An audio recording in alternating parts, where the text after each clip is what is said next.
Good afternoon, magandang hapon sa inyong lahat. At para sa mga taga-Bisaya at Mindanao, Cebu, sa Dagat Oriental, sa Bohol, sa Mindanao, Luzon del Sur, maayong hapon kaninyong karami. I am very honored to be invited to this forum. I always give priority to gatherings of the faithful on national issues, because I believe that if there is any one group that can move governments, societies, and countries, it is people of faith, like all of us who are here. We may come from different Christian denominations, but I believe we all worship Jesus Christ as our Lord and Savior. And we also adhere to his saying, Via Veritas Vita, which is the motto of my university, Seaman University.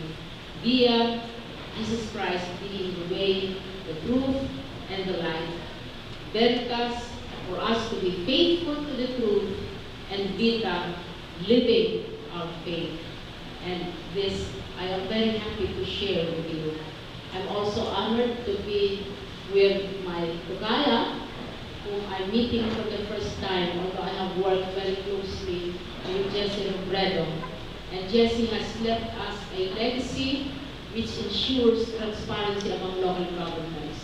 We all know that local governments are now required to post in their websites.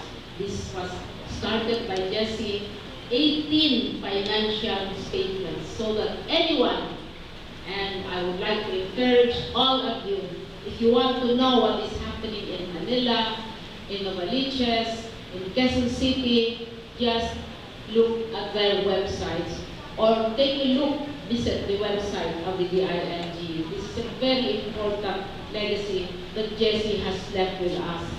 Sana susunod naman ang national government.